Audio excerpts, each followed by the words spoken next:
Regardez cette dame. Si vous la connaissez, qu'est-ce qu'elle représente pour vous? Qui est-elle selon vous? En fait, il s'agit simplement d'une femme qui a eu un certain moment de sa vie, une vie privée qui s'est retrouvée publique. Cette dame continue sa vie aujourd'hui comme tout le monde, en s'inspirant de son passé pour définir son présent et bâtir son futur à travers les différentes activités qu'elle mène au quotidien. Tu dois certainement te demander pourquoi est-ce que je parle d'elle et où est-ce que je veux en venir. Eh bien, c'est très simple. Dans cette vidéo, je veux dénoncer une attitude qui est présente chez plusieurs personnes parmi nous et qui contribue fortement à nous détruire. Nous vivons dans un monde dans lequel les gens savent se faire une image de toi, se faire une impression initiale de ta personne et ne sont pas prêts à renoncer à cette image qu'ils ont de toi. Qu'importe ce que tu fais, qu'importe ce que tu leur dis, qu'importe les preuves évidentes qui sont à leur disposition, pour eux, quand ils t'ont connu et qu'ils se sont fait une image de toi, alors pour eux, tu resteras ce qu'ils ont pensé de toi le premier jour. Cette attitude est clairement négative et néfaste pour nous. En fait, cela part d'un problème dans notre façon de raisonner. Je vais l'illustrer avec un exemple. Si hier tu as acheté pour ta première fois un bout de pain chez le boulanger du coin et qu'il était pourri, il y a de fortes chances qu'aujourd'hui tu refuses d'acheter le pain chez la même personne, croyant que ce sera aussi pourri. Cette façon de raisonner s'appelle en logique raisonnement par inférence.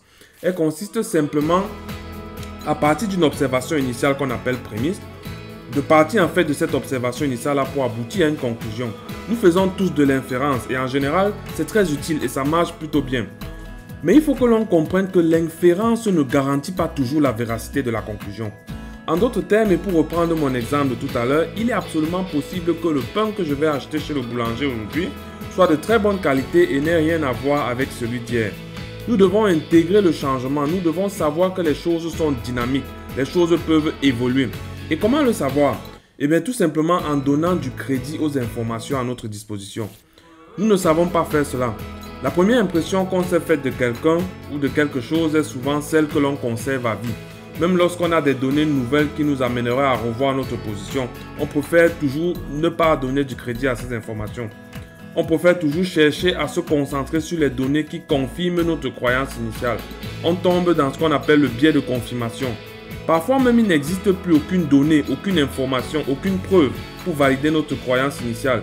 Mais plutôt que de changer d'avis, certaines personnes vont jusqu'à créer elles-mêmes de fausses informations, de fausses preuves. Vous voyez jusqu'à quel point nous pouvons être vicieux? S'il vous plaît, apprenons que changer d'avis n'est pas un crime. D'ailleurs, changer d'avis, ce n'est pas se contredire. J'en ai parlé dans une autre vidéo sur cette chaîne. Je me suis donc inspiré de cette dame que vous voyez à l'écran pour dénoncer notre déni du changement, cette attitude qui nous caractérise tous ou presque. Au fond de nous, nous voulons tous voir les choses changer dans le bon sens. Nous voulons un changement, mais parfois je me demande si nous sommes même capables de concevoir le changement, de l'entrevoir et de le réaliser, tellement nos attitudes sont rétrogrades et hostiles au changement. Je vous exhorte pour conclure cette vidéo à croire au changement, à l'évolution, à la progression. Tout le monde ne change pas nécessairement, mais certains sont véritablement capables de transcender leur situation.